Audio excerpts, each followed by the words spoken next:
CM ಸಾಹೇಬ್ರೆ, ನಿಮ್ಗೆ vote ಹಾಕಿ ನಿಮ್ಮನ್ನ ಜನಪ್ರತಿನಿಧಿಗಳಾಗಿ ಆಯ್ಕೆ ಮಾಡ್ಕೊಂಡಿರೋದಕ್ಕೆ ಇವತ್ತು ತುಂಬಾ ನೀವು ಪ್ರತಿಫಲನ ನಮ್ಗೆ ಗ್ರೇಟ್ಫುಲ್ನೆಸ್ ನ ತೋರಿಸ್ತಾ ಇದ್ದೀರಾ. ಯಾವ ರೀತಿ ಅಂದ್ರೆ ನಮ್ಮ ಮೂಲಭೂತ ಹಕ್ಕುಗಳಿಗೆ ಧಕ್ಕೆ ಉಂಟು ಮಾಡಿದ್ದೀರಾ. ಫ್ರೀಡಂ ಪಾರ್ಕ್ ಅಲ್ಲಿ ನಾವು ಶಾಂತಿಯುತವಾಗಿ ಹೋರಾಟ ಮಾಡ್ತಾ ಇದ್ರೆ ಪೊಲೀಸ್ ಅವರು ಅಲ್ಲಿಂದ ಕರ್ಕೊಂಡ್ ಬಂದು ನಮ್ಮನ್ನ ಯಾರು ಪೊಲೀಸ್ ಕ್ವಾರ್ಟರ್ಸ್ ಅಲ್ಲಿ ಕರ್ಕೊಂಡ್ ಬಂದಿದ್ದಾರೆ. ತುಂಬಾ ವಿದ್ಯಾರ್ಥಿಗಳು ಇಲ್ಲಿದ್ದೀವಿ. ನಮ್ಮ ಒಂದು ಪ್ರಾಬ್ಲಮ್ಗೆ KS ಎಕ್ಸಾಮ್ ನಾವು ಪೋಸ್ಟ್ಪೋನ್ ಮಾಡಬೇಕು ಅಂತ ನಿಮ್ಮಲ್ಲಿ ಕೇಳ್ಕೊಳ್ತಾ ಇದೀವಿ.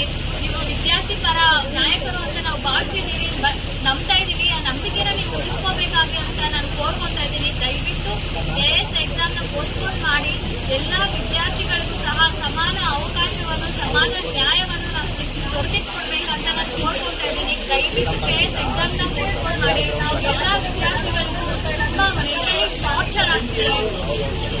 ದಯವಿಟ್ಟು ನಮ್ಮ ಒಂದು ಕೂಗಿಗೆ ನೀವು ಸ್ಪಂದಿಸಿ, ನಮ್ಮ ನೋವಿಗೆ ನೀವು ಸ್ಪಂದಿಸಿ, ವಿದ್ಯಾರ್ಥಿಗಳ ಪರವಾಗಿ ನೀವು ಡಿಸಿಷನ್ ತಗೋಬೇಕು ಅಂತ ಕೋರ್ಕೊಂತಾ ಇದ್ದೀವಿ. ನೀವು ಇವತ್ತು ಡಿಸಿಷನ್ ತಗೊಂಡಿಲ್ಲ ಅಂದ್ರೆ ಈ ಉಪವಾಸ ಸತ್ಯಾಗ್ರಹ ಹಿಂಗೆ ಮುಂದುವರಿಯುತ್ತೆ.